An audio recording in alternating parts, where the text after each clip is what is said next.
Historically, we know everything is correct. Here, Meteorological Service station weather record. And I don't understand the details in it, but it was written Blacksod Bay, Saturday, the 3rd of June, 1944. And I know it's gospel truth. It's signed by Margaret Sweeney. I remember on television, Maureen was shown a copy of this document. And in those marvelous, simple words, she said, "Oh, that's my writing, all right," which I thought was a lovely way of verifying that what we're doing today is gospel truth and history.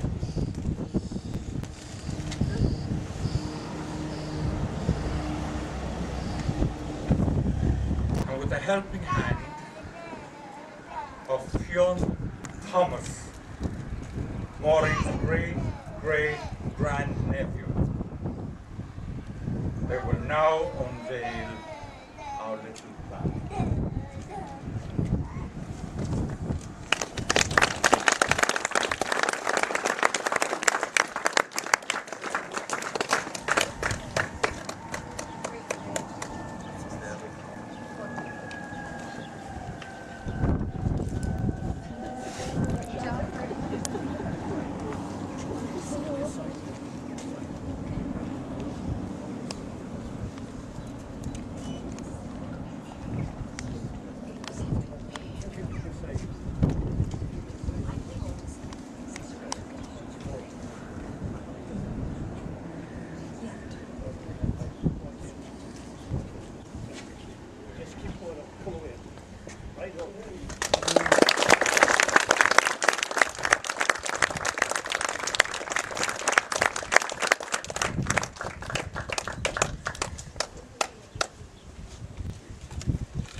Thoughts and memories and stories, because Paddy and Cathy and their family are going to provide us with some refreshments and a cup of tea. And as we do so, we are celebrating Maureen's 99th birthday.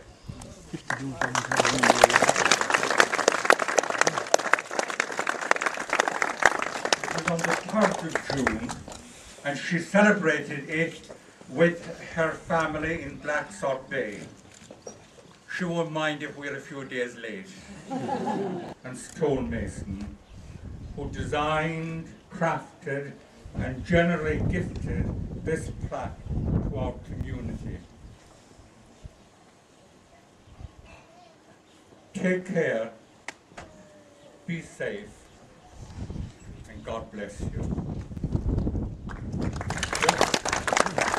You all here today on this special occasion, and I would really like to thank from the heart Father Brendan O'Callaghan, who was instrumental in organising all this.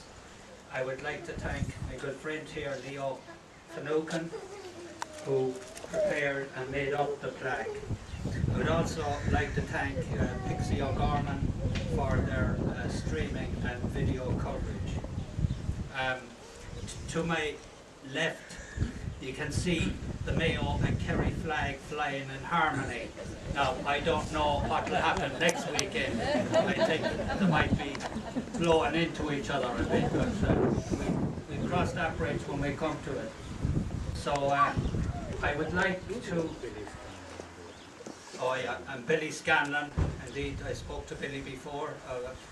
It was a year ago tomorrow, on the 19th, when the congressional record and everything came to know and the medal.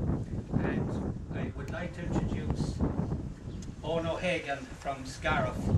Owen set the ball rolling, and he'll tell you that little story briefly now. Reverend Fathers, ladies and gentlemen, thanks for inviting me to Knockanure, but it's not about celebrating me, it's about celebrating Maureen Flavin Sweeney, who left here 19 years of age in 1942 and headed up to County Mayo, not knowing what was ahead of her, and not knowing that she literally was going to change the history of the world. 5 years ago now, I met John J. Kelly from Louisiana, from New Orleans in Louisiana, and he was involved in the Apollo space program in the 1960s and actually built the rocket that fired Buzz Aldrin and Neil Armstrong off the moon during the Apollo 11 program. A fascinating man, John J. Kelly. His father was originally from Fecal in County Clare, moved over to New York in the early 1900s, and John was born over there. John is also the manufacturer. You remember on D-Day the Higgins boats landed all the soldiers and the Marines on the shore.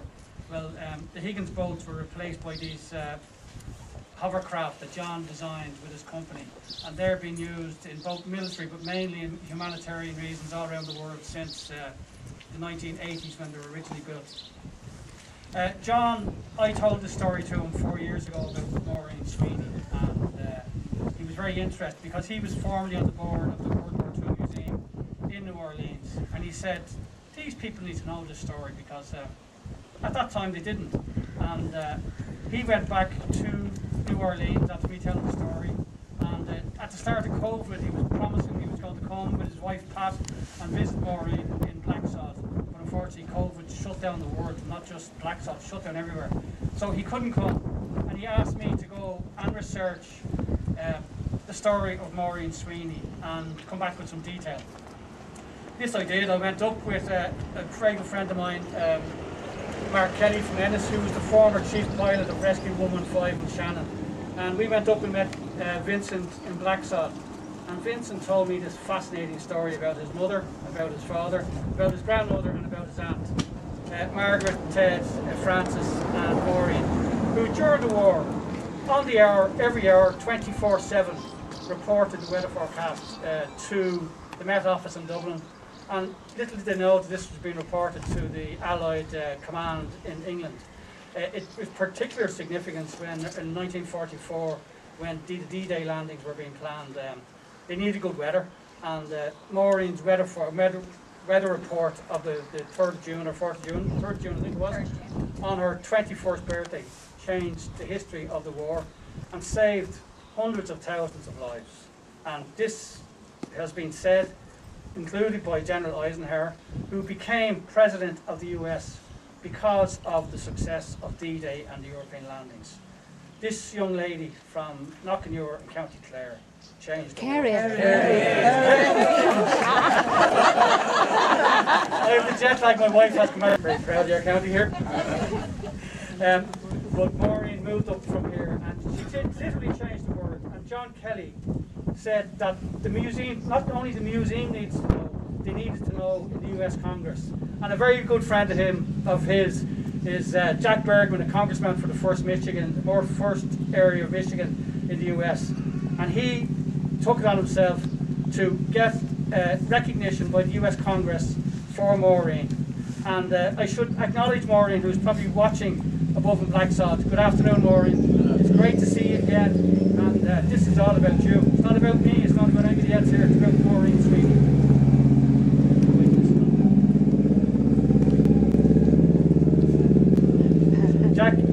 Congressman Bergman is an ex-Marine of the US Marines, a general, and he was particularly interested in Maureen's story because he knew militarily what the weather forecasts caused to happen on D-Day and how they needed fair weather for these landings. He wrote this letter and entered it into Congress, and I would like to read it because not everyone will have read this, Father, so I'm going to take the time to read that letter. Is that okay? Actually, I'll take that. 2021, which was the anniversary of D-Day. Madam Speaker, it is my honour to recognise the service of Maureen Flavin Sweeney, whose skill and poise as the weather forecaster at Ireland's County Mayo weather station during World War II saved countless Allied lives and ensured the success of the D-Day invasion. On June the 3rd, 1944, her 21st birthday, Maureen compiled a report warning of stormy weather hitting the English Channel the morning of June the 5th. Unknown to her at the time, this was the initial date chosen by Allied command for the invasion of Normandy, an operation which required clear skies for air support and calm water to ensure the safety of those in amphibious landing craft. Maureen's weather report was passed along to General Dwight D. Eisenhower, who made the fateful decision to delay the landings by 24 hours. A subsequent weather report predicted clear conditions the morning of June the 6th, and despite the ongoing rain and wind, General Eisenhower put his trust in the forecasters like Maureen and went forward with the invasion. As we know, the successful landing set the stage for Allied victory in Europe less than a year later. General Eisenhower would later comment, "I thank the God of war we went when we did." Madam Speaker, on the 77th anniversary of the D-Day landing, I am honoured to recognise the service of Maureen Flavin Sweeney. Her skill and professionalism were crucial in ensuring Allied victory, and her legacy will live on for generations to come. This 21-year-old lady, young child is all she was really, from Knockanure County Kerry, changed the history of the world on June the 3rd, 1944. And I think this plaque recognises that. And I want to thank Maureen again from the bottom of my heart, and John Kelly, who unfortunately can't be here because he travelled from America last week but contracted COVID when he was travelling. So unfortunately can't be here, but he does send his best to everybody here in Knockanure and also to Maureen again. And he promises that later in the summer he's hopefully going to go to Blacksod and visit. Please remember Maureen today. She's the hero of this, no one else. And I'd like to thank Maureen Flavin Sweeney once more. Thank you. It's a real honour to be here again to share the poem that I created for Maureen last year to honour this incredible moment in history. And I'd like to say a special hello to Maureen herself, who I understand is looking in from Sonnes Nursing Home, where we were this time last year in Blacksod Bay. The girl who changed the world, Maureen Flavin Sweeney. Please check, please repeat. The howling winds at Blacksod spoke. Please check, please repeat. Every hour precisely. The summer rain and sea-swept swain hold the fear of vagrants passing. Who will sit at winning's end? Evil men or virtue? The neutral moments registered in the dark light of dawn, places across the sea calling fervently the unnamed and the maimed who chime upon the clock. Each hour, Eisenhower waits. Please check, please repeat, please come, please release our souls from mortal danger. Unknown thought that time has caught between the torchlight and the flame of signals lost and signals tossed from one landing to another, catching threads that weave the edge of nature's cause abounding. Recording all was God's sweet girl, never knowing she would change the world. Thank you.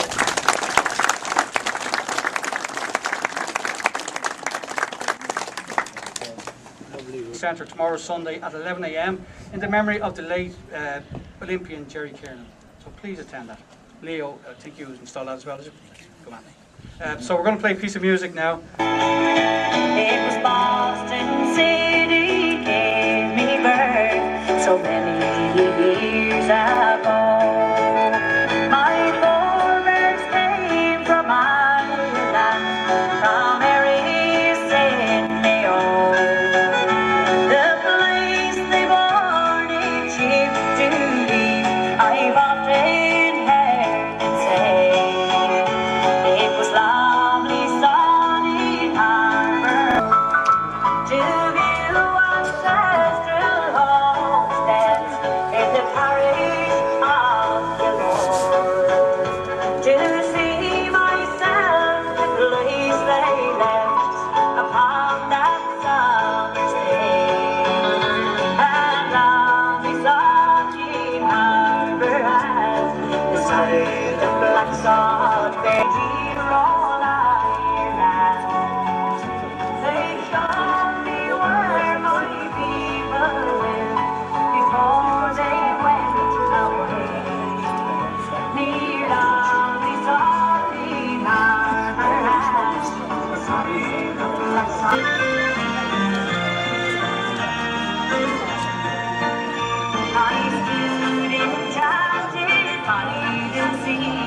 they